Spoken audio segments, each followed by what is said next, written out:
Diálogos. Diálogos.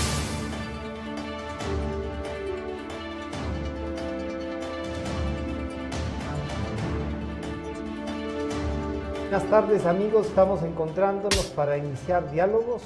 Tenemos un fondo, les decía, al doctor Pablo Zambrano, el presidente de la Cámara de Industrias y la Producción de Pichincha, estamos muy cerca a la Cámara, al edificio de las cámaras, estamos recreando la Carolina. Este es el estudio, la otra esquina del estudio que se puede hacer eso.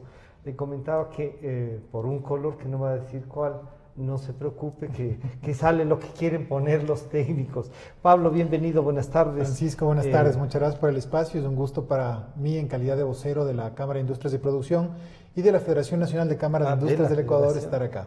Claro, gracias. Bueno, hay dos temas. El uno, que es el tema de lo que se ha venido hablando de la reforma laboral, sí, que creo que es importante. El otro es un tema que va a preocupar y va a tener quizá un debate mayor, que es el de la minería, una de las cosas que en los que, si uno ve los programas del país desde hace más o menos 8, 14 años, incluso en algunos casos, se está apostando a que recursos vengan para eso y que se pueda trabajar. Pero también valdría la pena comenzar con una evaluación de lo que ya es la presidencia de Pablo Zambrano, de la presidencia ejecutiva de la Cámara, en su relación con el gobierno, en las propuestas, cómo ven las reformas, y esta cierta desesperación, Pablo, de que hay como que las cosas no se están moviendo. Así es que comencemos con una evaluación de esa presidencia, Pablo. Muchas gracias. Gracias, Francisco. Bueno, en efecto, el 3 de julio del año 2018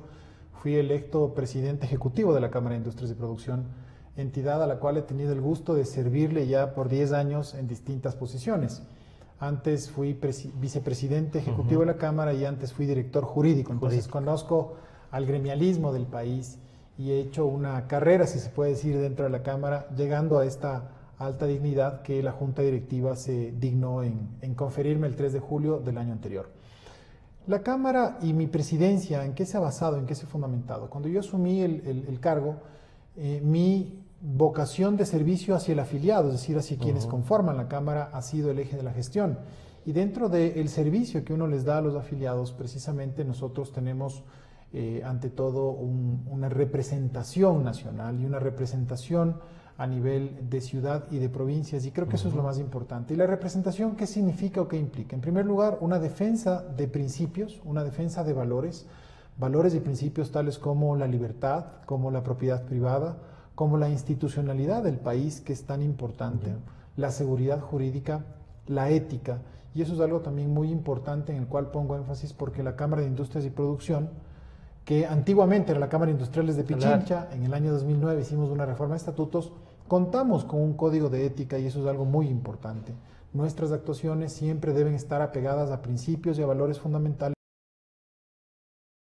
El servicio a los afiliados, esa representación, me obliga precisamente a tener una interacción con las autoridades locales y nacionales en pro de encontrar los mecanismos que permitan hacer más eficientes y más fáciles los negocios en el país. Pero además llevar la vocería de la Cámara de Industria y la Producción, buscando los intereses. Y cuando digo intereses no es una cosa mala, sino qué necesitan los industriales para que puedan fluir los negocios. En cuanto a tramitología, en cuanto a impuestos, todo eso, ¿no es cierto? Normas laborales, normas de comercio exterior, normas de calidad, normas de producción que existen en el país. Y precisamente la Cámara es una entidad muy representativa. La Cámara de Industrias y Producción tiene o agrupa el 30% del Producto Interno Bruto del país.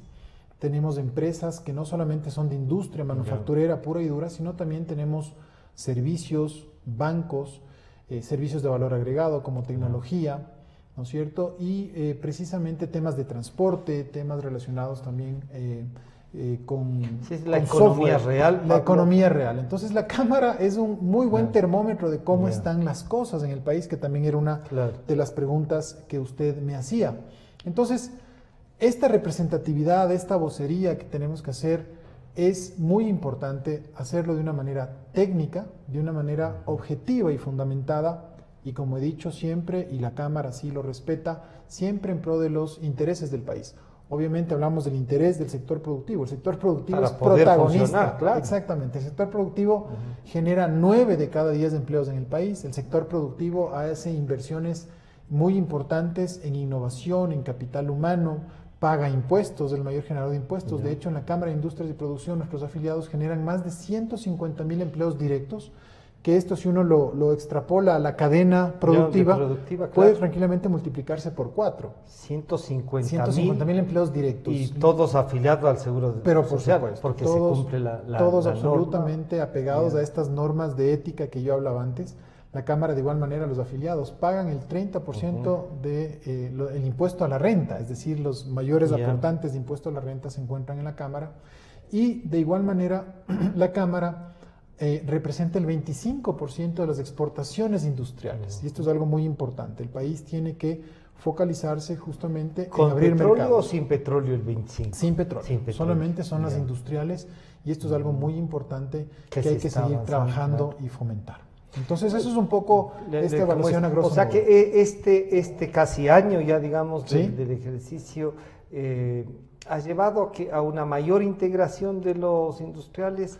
Había una preocupación. Algunos, bueno, en los 10 años del Correato, como que guardaron silencio. No me refiero ya al gremio como tal, que estuvieron siempre presentes, pero algunos industriales y empresarios como les estaba yendo bien, había plata, entonces ayudaron a que pasen algunas cosas. ¿Ustedes han analizado eso de cómo no entregarse solo porque ganan? Yo creo que es muy importante que la sociedad, la ciudadanía, conozca exactamente cuál es el rol que tenemos cada uno. Y precisamente en esos 10 años del gobierno anterior, vimos cómo todas las instituciones fueron descabezadas, vimos cómo el país vivió Se deterioraba la democracia. Exactamente, vivimos, ¿no es cierto?, un deterioro brutal de la democracia, se coartaron las libertades, y como que la gente esperaba que ciertos líderes gremiales, ciertos empresarios salgan un poco a dar la pelea, si cabe el término. Pero ese no es el rol del empresario. El rol del empresario, ¿cuál es? Es trabajar por el país, seguir generando más oportunidades de negocio, ¿para qué? Para que puedan crecer los negocios y se pueda generar más empleo. Pero Pablo, en cambio, deben demostrar los intereses también. Si vemos que están atropellando una vocería. Exactamente. Y entonces, los empresarios, ¿a dónde van? Van a los gremios. Y ahí es justamente la segunda parte. El gremio que yo represento, la Cámara de Industrias de Producción, estuvimos activos defendiendo siempre esos valores y principios a los cuales yo me refería. La libertad, ¿no es cierto? La libre empresa, el rol que tiene el sector privado dentro del país, y obviamente nosotros debatíamos en las instancias en las cuales teníamos que debatir los proyectos de ley que se daban, por ejemplo, en la Asamblea. Nosotros acudíamos a la Asamblea, aun cuando no éramos muy bien recibidos, pero igual estábamos ahí defendiendo nuestros puntos de vista.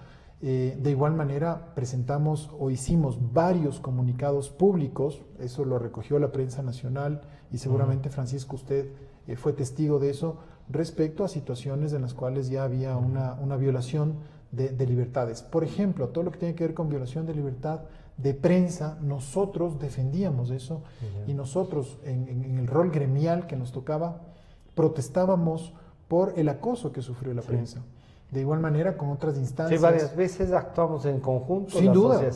La Asociación de Periódicos, de Editores de Periódicos del país, actuamos en conjunto para llamar la atención del gobierno de turno, que fue un gobierno muy fuerte, muy avasallador. Tenía todo. Frente al cual nosotros, como gremio industrial y de producción, como Cámara de Industrias de Producción, tuvimos una estrategia muy clara de defender valores y principios y de establecer justamente claramente cuál es el rol que usted ha destacado en este año. Y en virtud de eso y de la experiencia de estos 10 años, este año que le ha tocado, en cambio, ya está con Moreno, que siendo de Alianza País, o sea, que siendo lo mismo, tienen, hay que reconocerlo así, tiene una actitud, por lo menos pública, distinta.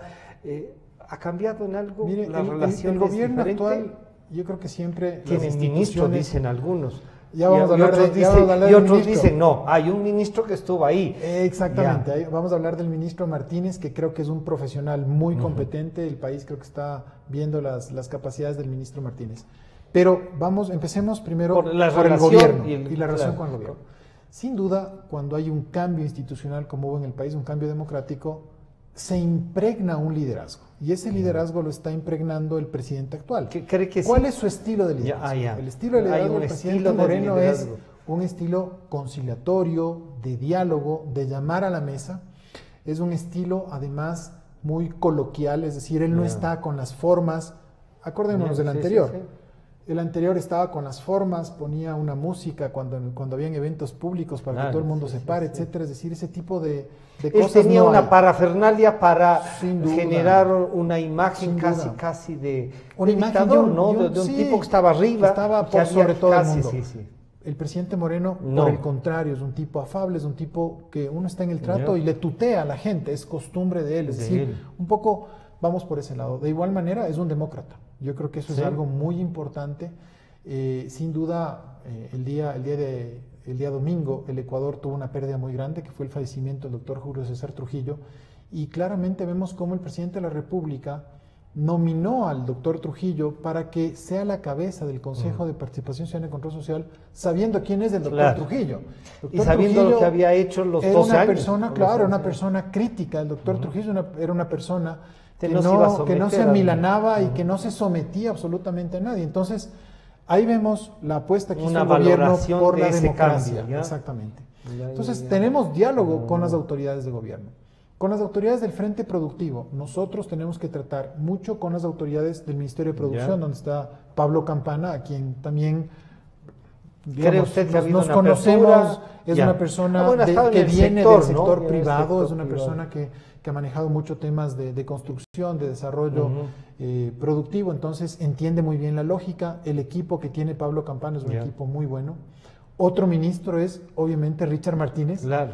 Con el economista Martínez nos une precisamente el hecho de que él fue antes presidente ejecutivo de la Cámara y fue además también presidente del Comité Empresarial Ecuatoriano. Entonces, él tiene una visión distinta a lo que se venía aplicando durante 11 años en la economía del país y está logrando cambios importantes, pero cambios Pablo, muy interesantes. ¿es ministro de las cámaras? Tajantemente ¿Es ministro de ellos?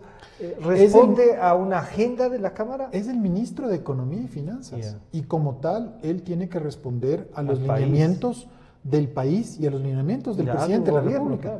Y esa fue una declaración que él hizo el día en que se posicionó. En el mes de mayo del año pasado, él dijo claramente, el día de hoy dejo yo de ser representante gremial y paso a ser ministro de Economía y Finanzas de todo el país. Va a cumplir un año ya en el... Cumplió ya un año, el 14 de mayo. Hace una semana cumplió un año. Como el 20 o 24. Sí, no, fue el 14 de mayo que él dejó la presidencia de la Cámara de Industrias y del Comité Empresarial y aceptó este reto.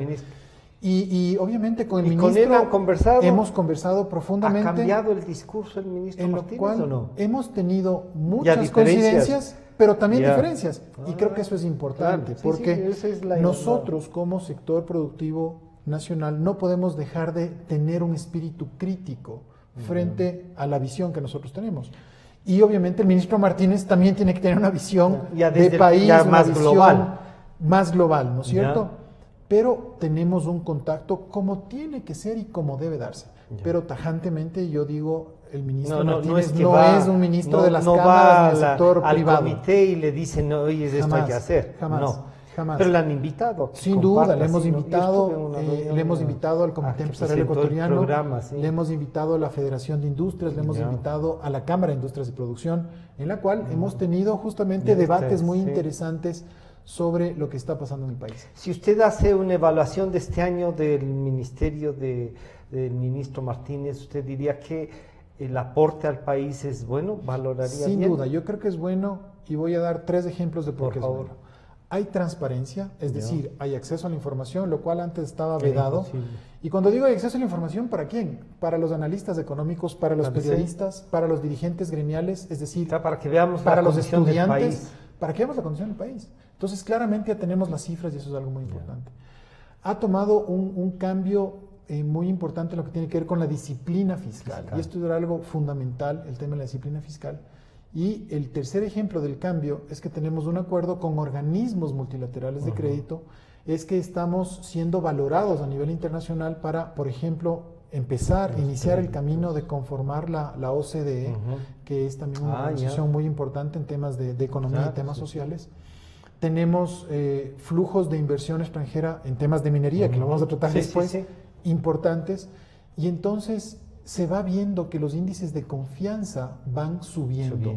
Y es fundamental que exista confianza en la política económica y en la política pública, porque de esa manera vamos a generar más inversiones. Y ahí viene la otra parte. ¿Por qué si esto, que hay que valorarlo, que va teniendo éxito, que nos reconocen desde afuera, por qué esta sensación, y algunos dicen no es ninguna sensación, hay una recesión, el país va a crecer al 0.5%, lo dice el Fondo Monetario Internacional. Yo espero que se equivoquen, como a veces saben equivocarse y podamos crecer algo más. Generalmente los organismos internacionales van a la baja, hacen muy conservador el cálculo. Sí, ¿no? Pero ojalá pudiésemos llegar por lo menos al 1. ¿Qué está ocurriendo? Pero, ¿qué pasa? ¿Qué pasa con el comercio? ¿Qué pasa con la industria? ¿Están nerviosos? ¿No quieren invertir? ¿Qué está ocurriendo con el país? Con el país estamos atravesando por un momento de lo que se denomina ralentización económica. ¿Qué significa esto? Es un detenimiento, si cabe el término, es decir, no estamos creciendo a los niveles que debemos crecer. La pregunta es ¿por qué? Porque precisamente hay un cambio en la política económica. La política económica anterior, ¿en qué se basaba? En el gasto público. Es decir, el Estado hacía grandes obras de infraestructura, tenía empresas públicas gigantescas, pagaba sueldos y salarios del doble o el triple que el sector privado, y entonces este gasto público a un ritmo muy grande solo era posible si teníamos un precio del petróleo de $116. Como el precio del petróleo es fluctuante, y nosotros lo advertimos desde el sector empresarial, porque desde hace 4, 5, 6 años dijimos, hasta el fondito, claro, dijimos, señores, y le decíamos eso públicamente, le decíamos al presidente de la República de ese entonces y a los ministros de ese entonces, mucho ojo, porque ahora hay una muy buena situación económica gracias al producto del precio del petróleo, pero no descuiden la economía real, no descuiden la inversión que tiene que haber en el país en otros rubros, y eso fue lo que ocurrió. El gasto público nos está pasando factura el día de hoy. Entonces, con estos cambios económicos, yo pongo un ejemplo, y el ejemplo me parece que es bueno. ¿Cómo cambia la economía de un país? Es más o menos como darle la vuelta a un transatlántico o a un barco muy grande, ¿no es cierto? Hay que hacerlo. Toma su tiempo y lentamente. La economía suya o mía. La economía suya o mía es como hacerla en una lancha, la haces casi inmediatamente, ¿no? Pero hay que tener cuidado también al hacerla inmediatamente porque te puedes volcar. El país tiene que arrimar el hombro, y esa es la propuesta que nosotros del sector privado estamos haciendo. Y desde el sector privado creemos en el país y estamos haciendo inversiones en el país. Sí, se están haciendo inversiones. Si usted se revisa las cifras del año pasado de lo que se denomina la formación bruta de capital, que es precisamente el dinero que se le inyecta a la economía, el sector privado por primera vez en 11 años invirtió más que el Estado en la economía. Y esto es un signo muy importante. Ya hay ese viraje. Ya hay ese viraje. O sea, ya le pasaron pero ¿no será que el Estado dejó de invertir totalmente? El Estado también obviamente contrajo su inversión, pero tendrá un nivel de inversión.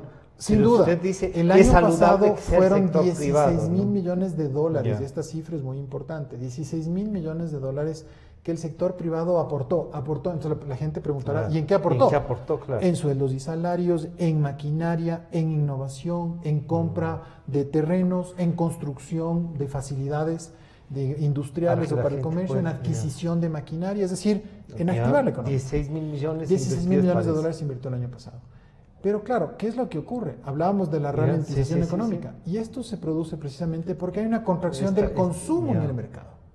Y nosotros vamos a los supermercados, vamos a las tiendas, vamos a las farmacias y encontramos ofertas. 20%, hoy día de la mañana estuve en la farmacia y por eso lo puedo decir. Lleve este producto al 20% de descuento. Lleve 2 productos o 3 productos de la misma línea y 30% de descuento. Esto está ocurriendo porque la gente, las personas, ya no tienen ese papá Estado, perdón por la expresión, pero ese Estado que nos daba grandes cantidades de dinero y que dinamizaba ese consumo. Pero ahí viene un concepto también, dicen, si el Estado, con la plata del Estado, puede hacer y mejorar puede mover. También ayudaba a los empresarios, que haya gente que compraba Sin más, duda.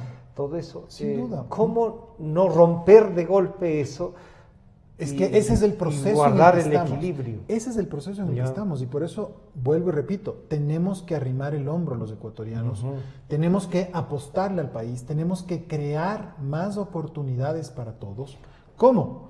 Precisamente con disciplina fiscal, precisamente volviendo la economía del tamaño que tenía, porque era una economía inflada, a un tamaño real. Y esto es un proceso que nos va a tomar tiempo. Y ahí viene una cosa que va a ser importante. En vez de generar trabajo, nos ofrecieron 250.000 por año, y casi yo diría son 250.000, pero menos, porque uno ve los afiliados al Seguro Social han disminuido, con lo cual se pone en peligro la seguridad social también, pero también los jóvenes no tienen trabajo, y ustedes nos plantean ahora, y casi dicen algunos, es un acuerdo del gobierno con los empresarios para hacer una reforma laboral.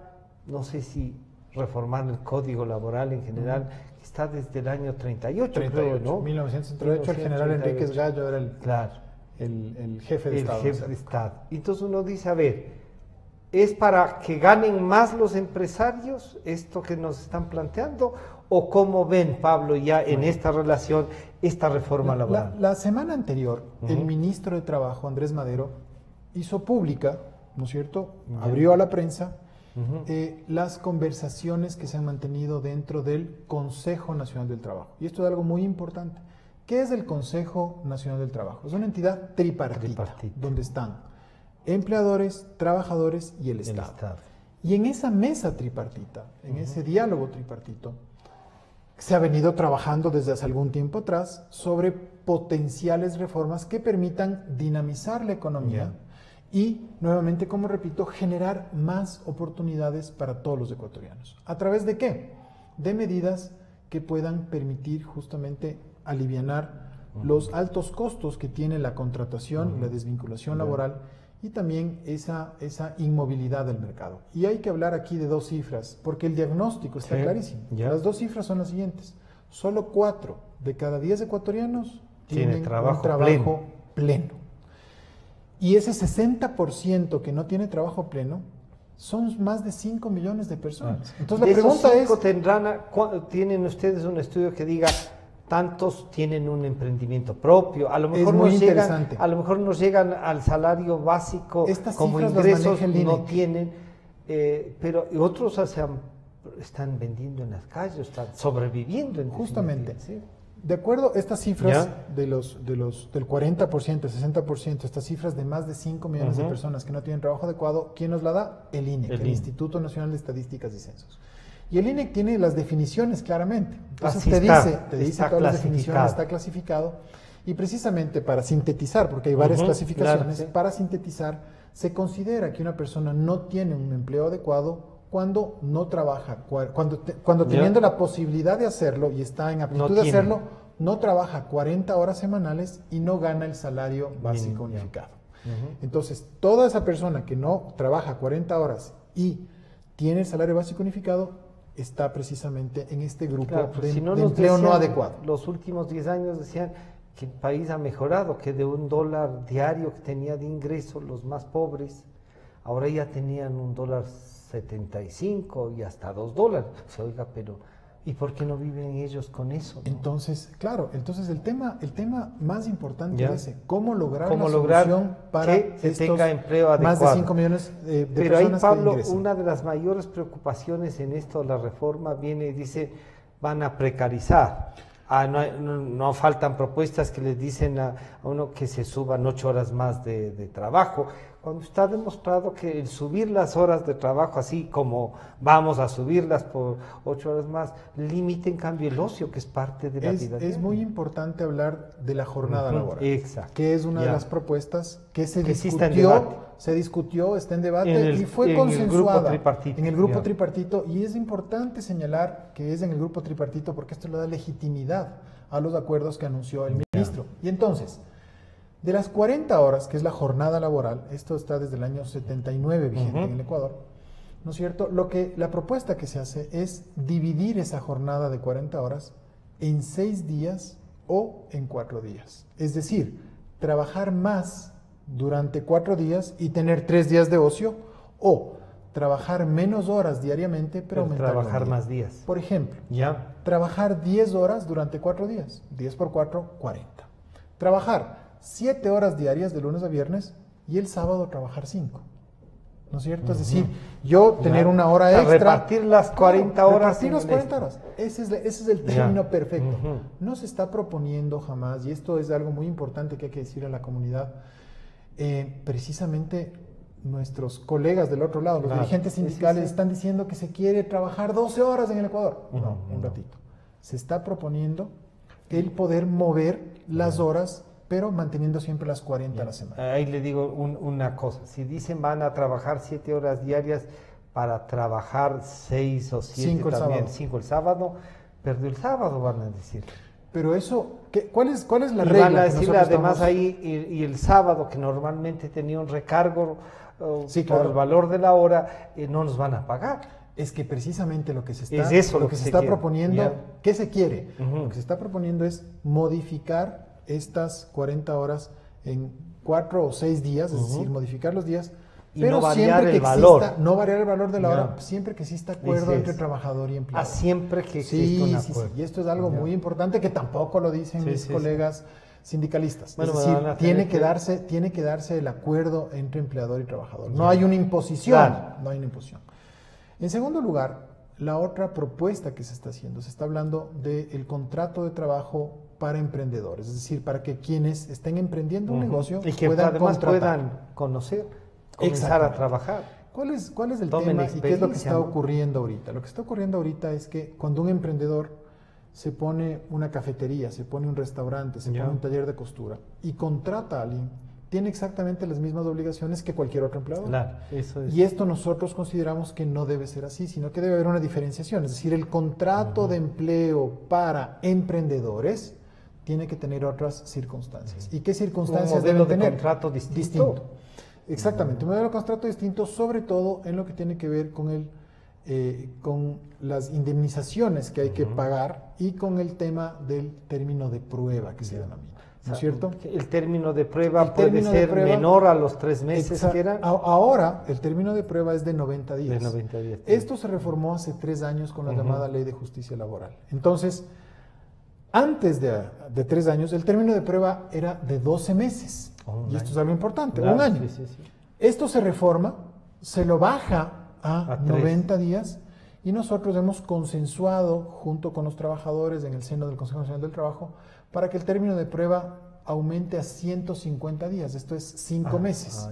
Y esto que nos va a permitir conocer mejor a nuestro trabajador. Pero para el caso, y darle el tiempo, claro, para que se adapte, para que conozca bien y tal. En el caso de los eso emprendedores, le da 2 meses más, hablando sí, que es un término al trabajador, ¿no? Que es un término, ¿No que es será un término mejor interesante. medio año? Yo creería que sí. ¿no? Yo considero, y hacemos justamente, ponemos el ejemplo, ¿no? Sí. Uno se ennovia con una chica, yo ya no, estoy casado, felizmente casado ya muchos años, pero mis hijos se ennovian con una chica. Oye, no le vas a proponer matrimonio a los 3 meses. Claro. Porque un contrato laboral es al igual que el matrimonio, es un contrato, ¿no es cierto? Vamos y nos quedamos aquí en adelante.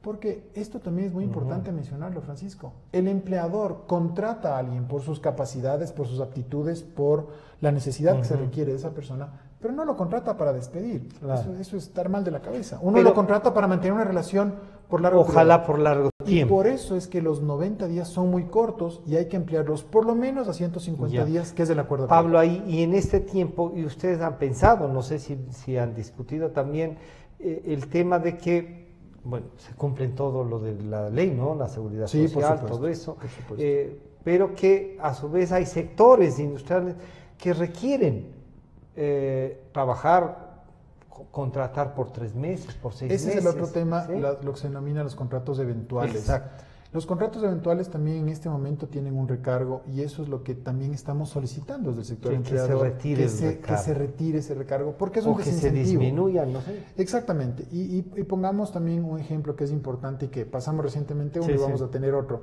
El Día de la Madre, ¿no es cierto? Fue la semana anterior, hace una semana.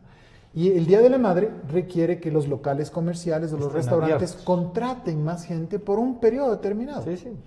Y lo mismo va a ocurrir con el Día del Padre, y lo mismo va a ocurrir con los feriados que se vienen ahora. Con y así el sector turístico, ¿no? Exactamente. Entonces lo que estamos pidiendo es que se elimine ese recargo. ¿Con qué objeto? Con el objeto precisamente de que haya más contratación. Porque ¿qué es lo que está ocurriendo, Francisco? Y esto, cuando uno habla con comerciantes o cuando uno habla con medianos o pequeños productores, te dicen, mira, lamentablemente el costo laboral es lo más alto de mi negocio. Es decir, de los gastos de mi negocio, del costo de mi negocio, el pago de la nómina es del 50, el 60%. Entonces, si es que mis ventas bajan, yo tengo que hacer un equilibrio en los costos y me va a tocar desvincular a alguien. Entonces, ese es el problema. Nosotros tenemos que darle más facilidades, más oportunidades a los inversionistas para que puedan generar más negocios a los emprendedores. ¿Eso se puede como conducir hacia los más jóvenes? Sin duda, sin duda. Hay una ley de emprendimiento, hay una ley de emprendimiento que está discutiéndose en la Asamblea. Yo creo que es importante hacer esa reforma, porque figúrese lo que es el emprendedor. Ecuador es el país que más emprendimientos tiene en Latinoamérica. Y uno de los más grandes del mundo.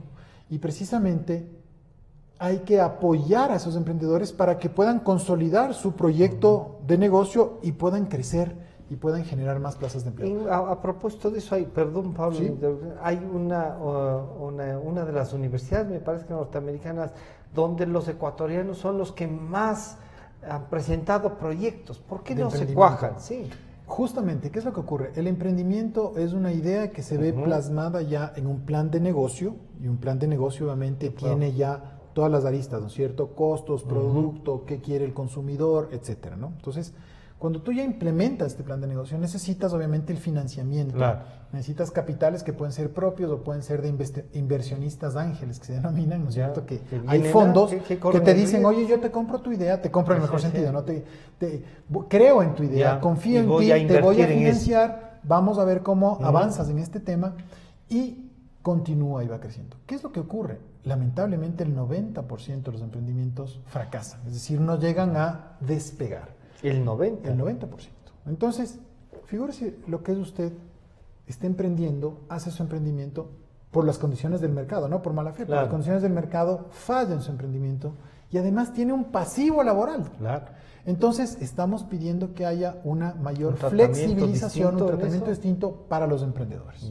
Este fue el otro tema que se discutió. Pero que no vaya a ser que las empresas deciden quebrar para no pagar. Eso es un absurdo, mi estimado Francisco, no se puede.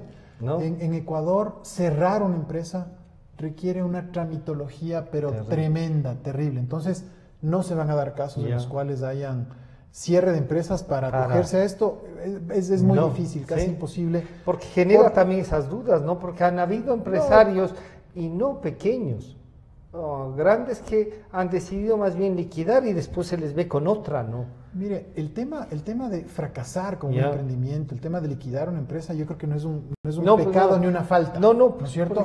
Siempre y cuando sea de buena fe la quiebra o la pérdida del negocio. Entonces no creo que debe satanizarse eso, pero es muy difícil que se vayan a romper negocios. Hay resguardos suficientes. ¿Qué más está previsto en la reforma laboral, además de las horas? ¿Hay todavía lo del recargo, la famosa jubilación patronal? A ver, ese tema no se ha llegado a un consenso, pero lo estamos tratando justamente. ¿Qué es lo que ocurre con la jubilación patronal? Hablábamos antes de Enríquez Gallo, del año 38. En el año 38 se estableció que todo trabajador que preste servicios para un empleador, no es una empresa, es para un empleador, es también para las personas naturales. Si contratamos a alguien y este trabajador está más de 25 años en la empresa, entonces tiene derecho a la jubilación patronal. Sin embargo, más adelante, el año 38, se crea el Instituto Ecuatoriano de Seguridad Social, el Fondo de Pensiones, la Caja de Pensiones, y ahí también la caja de pensiones es la que tiene que pagarte tu jubilación. Es que era justo porque no había aportación a la seguridad social. Entonces, no se ha explicado eso, pero es así. Eso no se ha explicado y eso hay que transmitir a la ciudadanía. El Ecuador es el único país donde hay dos jubilaciones. Del Seguro Social, que es la que nos merecemos todos quienes aportamos al Seguro Social, y dos, la de nuestros patronos. Entonces nosotros consideramos que eso hay que cambiar. Si se logra una cosa, sí, por decir algo. Justo conversaba con Absalón, con mi hermano, que ha tenido una gran relación con los del Seguro. Claro, por supuesto. Le decía, oye, Y me decía, pero hay un contrato, a veces también los empresarios, claro, tiene un costo. Hay un contrato que uno le aporta y se olvida de la jubilación patronal. Eso es lo que se llama el fondo global. Exacto. Y se puede hacer en una negociación, vean, si esto les carga, porque en realidad tener que programar, no sé, un incremento de eso para que mejora de la jubilación. El tema del seguro social es un tema que hay que debatirlo también profundamente. Pero en lo que tiene que ver con la jubilación, la propuesta que nosotros estamos haciendo es sustituir la jubilación patronal por que esa jubilación pase al IES, ¿no es cierto? Entonces, esa jubilación ya tendría que hacerse cargo solamente del Instituto de Seguridad Social y ya no los patronos. Completarla. Y los patronos ni públicos ni privados, porque la jubilación patronal es una carga muy compleja para el sector público y para el sector privado. No nos olvidemos que en las dos instancias hay empleo, gente que cobra eso. El tema de la jubilación. Entonces, sí es un tema que ha generado mucha inseguridad jurídica en el país. ¿Por qué? Porque hay distintas interpretaciones de cómo calcular el fondo global, de cómo calcular el haber de jubilación, entre otras cosas. Me decía, una fórmula, lo que ustedes hubiesen pagado para la jubilación patronal, cuando ustedes a los empresarios, un incremento quizá de la en el aporte al Instituto de Seguridad Social. Esa es una de las vías. Y eliminar. Claro. Con lo cual usted mejora la jubilación general y también le ayudamos a tener recursos. Y hacia donde debemos ir también, creo yo, es a lo que están haciendo otros países, que es el tener un fondo de jubilación individual por cada persona. Lo cual nos va a permitir también dinamizar lo que se llaman los fondos de pensiones. Ahí hablando sobre eso, el tema es que esta seguridad social nuestra, mal o bien, es una de las mejores, claro, mal manejada es un desastre, pero en la concepción el tema de la solidaridad ha sido importante. Desde el sector empleador estamos de acuerdo con la solidaridad, pero también estamos de acuerdo con que esto ya debe ser una responsabilidad del Seguro Social. Es decir, el empleador no tiene éticamente y jurídicamente tampoco debe tener responsabilidad de la jubilación, puesto que ya existe una entidad que se llama Seguro Social. Mire ustedes del lado del empleador. El empleador ha aportado 25 años o más, ¿no es cierto?, el 12% de lo que se aporta al IES, del aporte patronal al IES. Y además de esto, tiene que pagar jubilación patronal. Es un doble costo para el empleador. Y es cualquiera, ¿no? En el momento dado que estos trabajadores estén 25 años y se jubilan todos, le pone en riesgo a la empresa. Y justamente hay un concepto muy importante que se llama empresas sostenibles, que lo propone la misma Organización Internacional del Trabajo.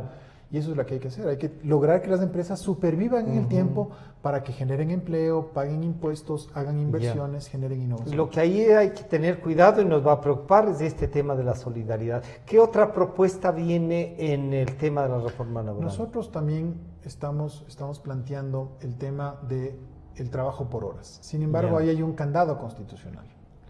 Y esto es un tema que hay que hablarlo, y aquí los principales voceros deberían ser los jóvenes o deberían ser aquellas personas que precisamente no pueden trabajar por horas. Es decir, en el Ecuador hay una prohibición de trabajar por horas, lo cual nosotros consideramos que no es lo adecuado. Yo diría, en mi experiencia, yo mientras estudiaba trabajaba por horas y tenía mis recursos para pagarme incluso. Es que eso es algo muy importante. La jornada laboral en Ecuador es de 8 horas. ¿Por qué no?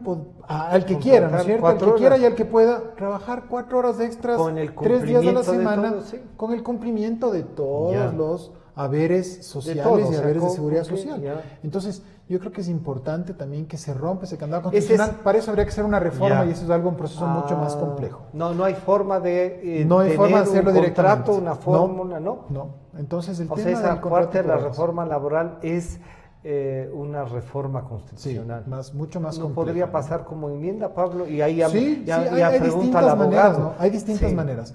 Hay 3 formas tres maneras de reformar la Constitución. Una de esas es una enmienda constitucional. Entonces, la enmienda constitucional podría ser válida. ¿Por qué? Francisco, vuelvo a repetir, tenemos más de 5 millones de personas desempleadas. Apenas un 40% de las personas tenemos un trabajo digámoslo así, con un salario, sí. con todas las prestaciones. Por lo tanto, hay que pensar en cómo incorporar a esas personas al mercado laboral y cómo crear más oportunidades para todos. ¿No? Sin duda, un trabajo, las personas que tenemos trabajo, tenemos ingreso, capacidad de consumo, tenemos capacidad de compra, y esto se vuelve un círculo virtuoso en la sociedad. Pero ahí también escucho yo las propuestas de los líderes sindicales. Entonces subamos salarios. Eso es artificial y eso más bien es una bomba de tiempo. Porque si subimos salarios sin tener en cuenta la productividad. Muy duro, muy alto. El salario básico del Ecuador es 394 dólares. Pero no recibes 12 salarios, recibes 14 salarios por los dos bonos que hay, ¿no es cierto? Las dos bonificaciones que hay. Décimo tercero y décimo cuarto. Entonces, si tú le globalizas esto, le multiplicas a los 394 por 14, 500. Lo divides para 12, son 429 dólares. Entonces, un salario de 429 dólares es el más alto de Latinoamérica. Solamente hay un salario. El salario de Chile es más alto que el del Ecuador, el salario básico. Y claro, tiene una economía mucho Pero tiene una economía donde el PIB per cápita en Chile es de 21.000 dólares, el PIB per cápita en Ecuador es de 7.000 dólares. Entonces, vea usted la diferencia, es una economía 3 veces más grande que la del Ecuador. El Producto Interno Bruto de Chile es de 350.000 millones, 400.000 millones de dólares, el del Ecuador es de 100.000. Entonces, es una economía que es 4 veces más grande que el Ecuador. Entonces, sí puedes pagar más. ¿Cuál sería la reforma siguiente? Entonces, la reforma siguiente también, y nosotros hemos eso solicitado siempre, es que la fijación del salario se la haga de manera técnica. ¿Cómo es una fijación de salario de manera técnica? En virtud de la inflación tenían previsto y un informe del Banco Central. Es precisamente, así es como se la fija cuando no hay acuerdo. Es decir, la proyección de la inflación para el siguiente año es cuando se fija cuando no existe un acuerdo.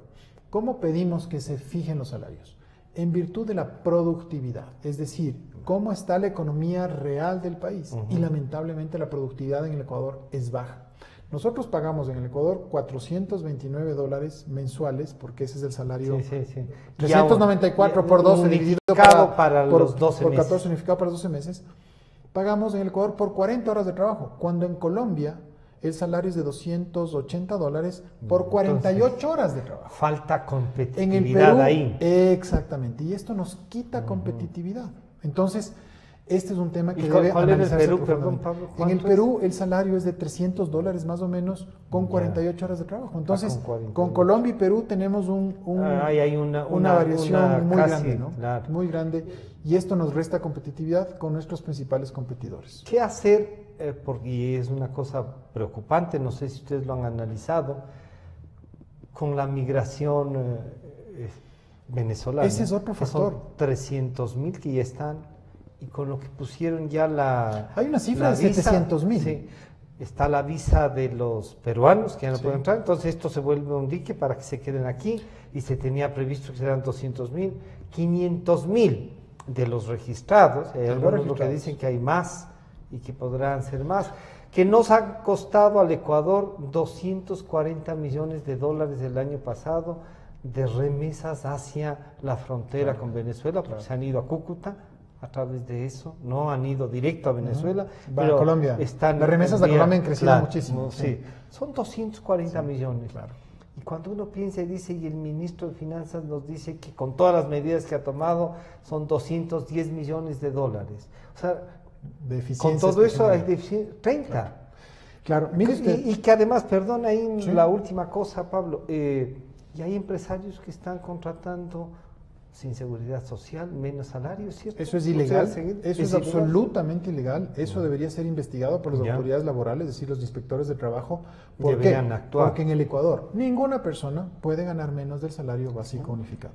Ninguna persona, es ilegal. Si es contratada. Por otro lado, toda persona tiene que ser afiliada al Instituto Ecuatoriano de Seguridad Social. Es decir, hay una obligación que esa no es negociable. ¿No será que están Pero ¿qué está pasando? Claro, lo que está pasando es que se está creando un mercado laboral paralelo, se está creando informalidad. Y ahí entran estos 300.000 venezolanos o 500.000 venezolanos, entran a engrosar ese 60% de personas que están en una situación no estable, paralela.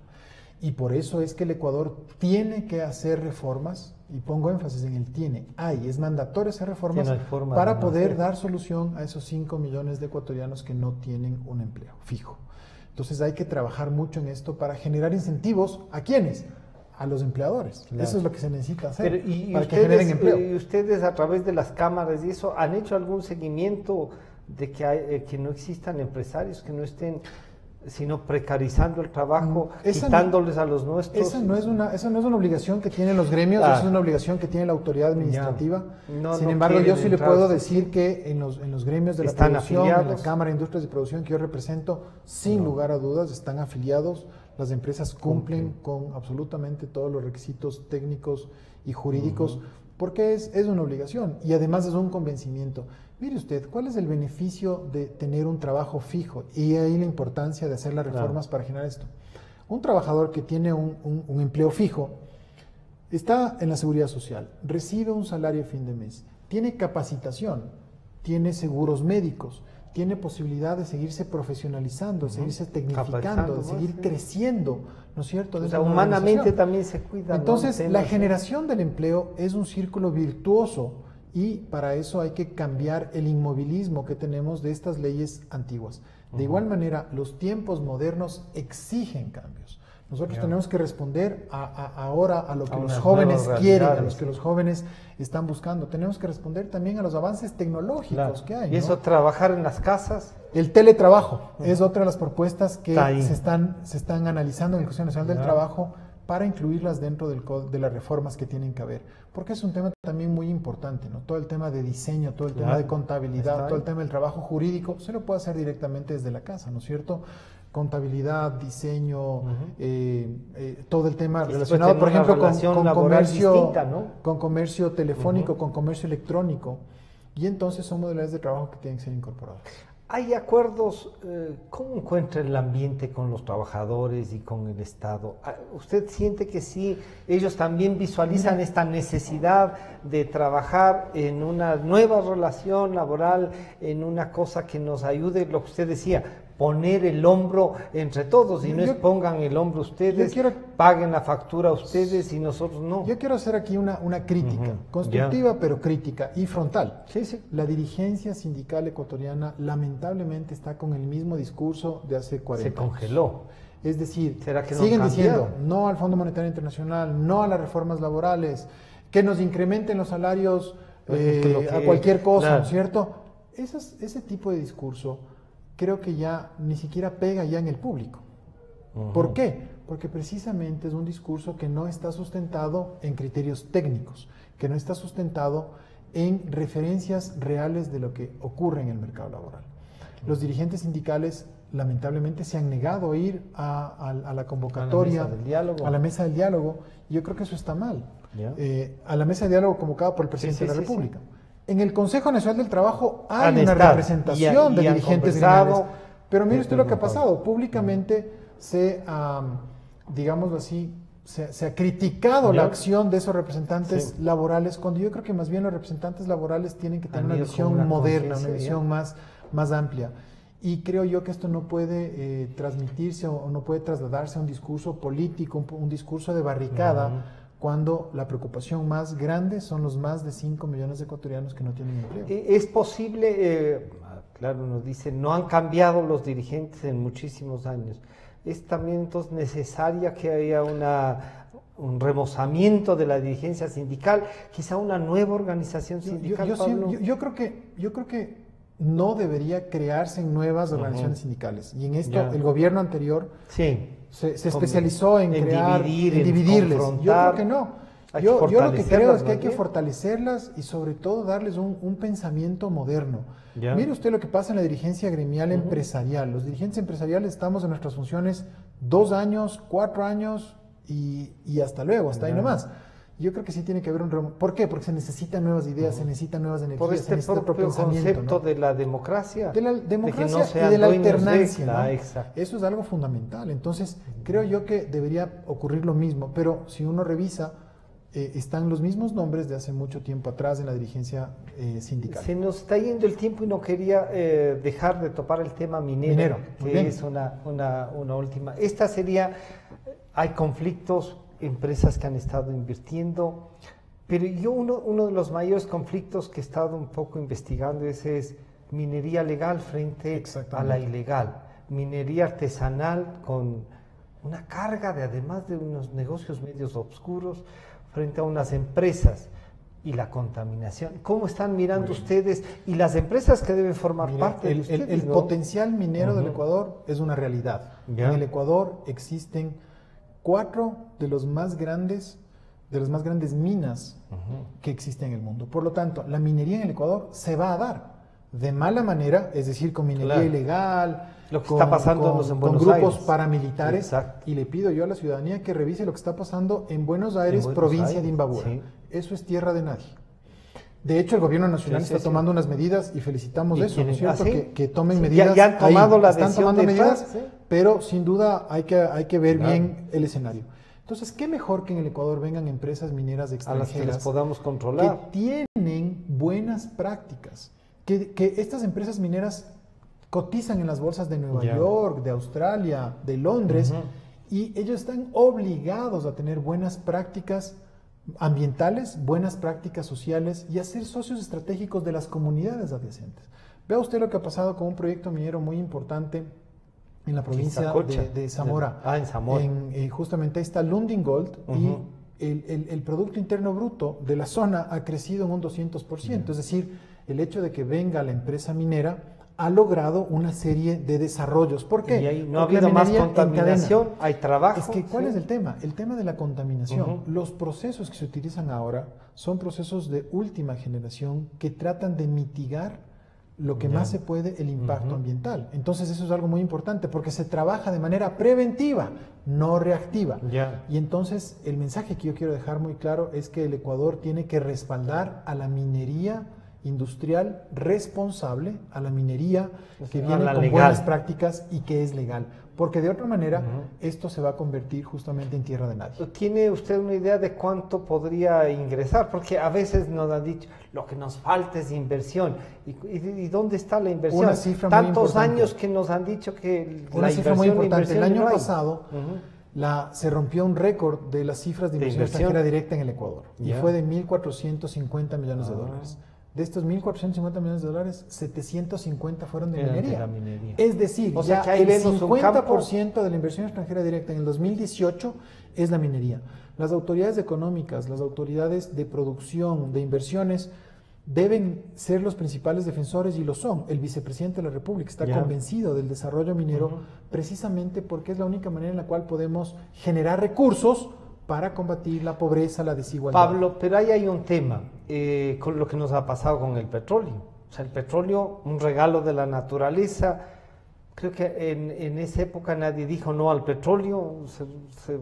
Hubo pero lo que la ciudadanía siente es que quién se va a llevar esa plata y no nos va a servir. Sin petróleo. ¿Cómo garantizar algunas cosas? Muy bien. Lo importante es que esos ingresos que deben pagar producto de impuestos y de regalías mineras vayan precisamente al desarrollo de las mismas zonas donde están asentadas los proyectos mineros y también obviamente al desarrollo en general del país. No nos olvidemos que sin los ingresos petroleros a los que usted se refiere, no tendríamos Paute. Para quienes no conozcan qué es Paute, la represa Paute es la que genera la mayor cantidad de electricidad para el país. No tendríamos escuelas, no tendríamos carreteras, es decir, no tendríamos ingresos para la salud. El Ecuador requiere de ingresos. El Ecuador es una economía dolarizada. Las 3 formas en las cuales ingresan dólares a la economía son exportaciones, inversiones, que es el tema minero, y deuda. ¿Qué queremos? Fomentar exportaciones, fomentar inversiones y obviamente tener menos deuda. Pablo, muchísimas gracias por compartir estas ideas. Bueno, hemos estado con Pablo Zambrano, el presidente de la Cámara de Industrias y Producción. Este programa estará nuevamente a disposición de ustedes a partir de las 3 de la tarde. A nuestros amigos de la 920 AM, muchísimas gracias por escucharnos. Y nos estamos encontrando el día lunes, porque este viernes es feriado. A propósito de los feriados, Felipe Moreno nos ha recreado con la Carolina, así es que muchas gracias, Felipe. Nos encontramos el día lunes.